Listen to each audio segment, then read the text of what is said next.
This Senate hearing just blew the lid off Australia's housing crisis. Hey guys, so I need to talk to you about something that honestly shook me. The government has just been grilled in the Senate hearing about housing. All the big promises, all the shiny schemes, all the numbers the Prime Minister has been throwing at you on TV, and when they were cross-questioned, it was like watching the mask fall off in real time. You would think, right, that the people running this stuff are the smartest minds in the country. You'd think the modeling is solid. You'd think the agencies are well run. You'd think someone, somewhere, actually has a plan to get us out of this housing crisis. What came out in the Senate hearing was the exact opposite. They were asked simple questions.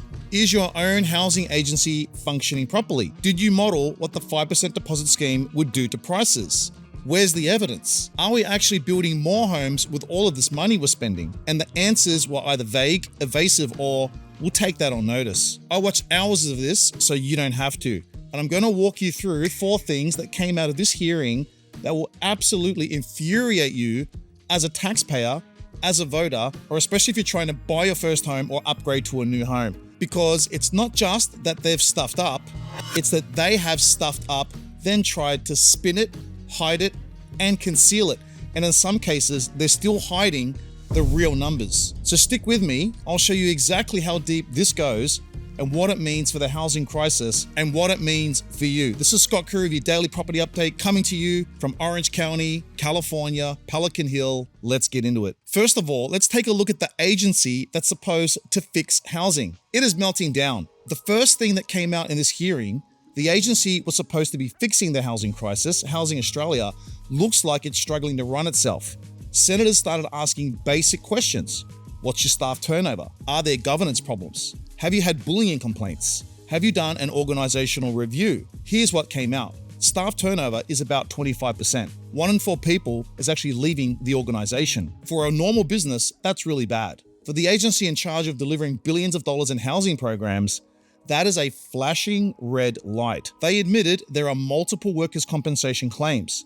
They were quizzed on culture, bullying, and governance. They talked about growing pains, continual improvement, and that classic public service phrase, we're evolving as an organization. And the acting chair, the person who now leads the board, literally admitted he hadn't been properly briefed on a key governance report into the organization. So just pause on that for a second. You've got a critical housing agency with high staff turnover, internal complaints, consultants crawling all over it, and the person chairing the board hasn't even been walked through the full governance issues yet. This is the outfit we're relying on to roll out things like the 5% deposit scheme and the help to buy scheme. If the office running the system is this shaky, is it any surprise that the system out in the real world feels completely broken? Now, Treasury admits the 5% scheme has pushed prices up and it still won't show the modeling. It won't reveal it. It won't put it out into the public. The second thing that came out of the hearing is honestly wild. You've probably heard the Prime Minister say, don't worry, the 5% deposit scheme only increased house prices by about, 0.5% over 6 years. That line has been repeated over and over. In the hearing, Treasury officials were asked, where did that number come from? They admitted they built a model inside Treasury based on earlier RBA housing research. They plugged in the 5% deposit scheme. Their estimate was actually 0.6% increase over 6 years, not 0.5. So straight away, you've got the PM rounding it down for public consumption. Now you might say, Scott, 0.5, 0.6, who cares? On a national average over 6 years in a hot market, it sounds small. Here's the real issue. The senator kept asking, okay, if the PM is quoting this modeling, where is it? Where's the document? Where are the assumptions? Where's the model? Where's the risk analysis? Treasury's answer? We sent the results in an email. We'll have to do a search. Where are the FOI processes? We'll take that on notice. I'm asking you, in the interest of transparency, to provide that modelling in some form that you think is appropriate, noting that we don't expect you to give us cabinet documents, but there must be something that you can provide us. I'm happy to take that on notice and see what we can provide you. Now, FOI, Freedom of Information, is the legal process that lets the public request government documents. It's there to protect transparency, but the versions released under FOI so far have been so heavily blacked out, you can't see the model, the risks, the assumptions, nothing. So think about what that means. The government introduced a scheme that its own modeling says pushes prices up. The Prime Minister uses that modeling as a talking point, but the public is not allowed to see the full work behind it. So is it even real? If a bank or a developer tried that kind of just trust us approach with numbers that directly affect your mortgage, people would lose their minds. When the government does it, apparently it's fine. Billions claimed for housing, but we're building fewer homes. The third reveal is the one that really shows how disconnected the headlines are from reality.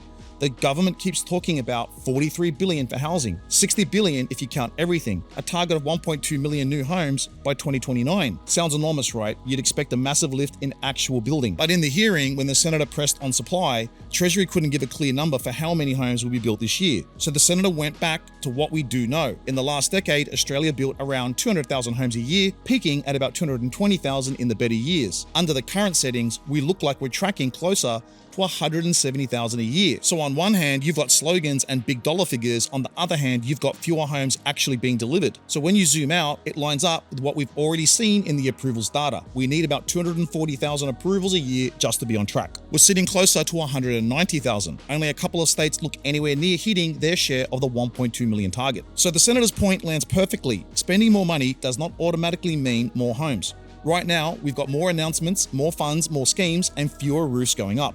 The gap between what's promised and what's actually being built is exactly why prices keep grinding higher and why renters and first-time buyers feel like they are drowning. Now let's talk about APRA, because what came out in the hearing was honestly unbelievable. A few days ago, APRA introduced a new lending rule that completely changes who can and can't buy a home. Now let me simplify this in 20 seconds.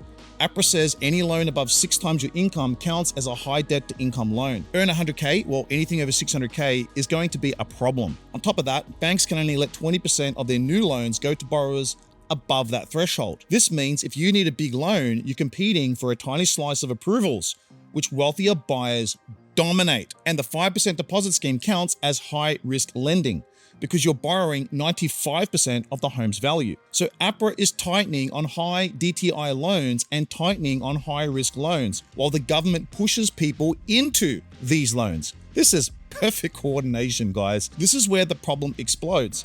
Median income in Melbourne, for example, was 100K, median house price is 820K. Therefore, anyone using a 5% deposit here on an average income will be pushing into that threshold. That instantly breaks APRA's rules, meaning most average income buyers don't actually get approved even with the scheme. Someone earning 220 buying, that average home will easily fit within that 6x debt to income ratio, meaning they'll easily get approved for that loan. So the scheme for low and middle income Australians will be easiest for high income buyers to use. APRA literally said, high income buyers sit well below the DTI ceiling. Lower income buyers hit the limit much faster. Yes, the scheme could tilt toward high income users. So the 5% deposit scheme was advertised to help Aussie battlers, but APRA's lending caps mean it's going to be focused on helping the wealthy, the rich, the high income earners. This policy ends up helping the exact opposite people it has been promoted to. So when you pull all of this together,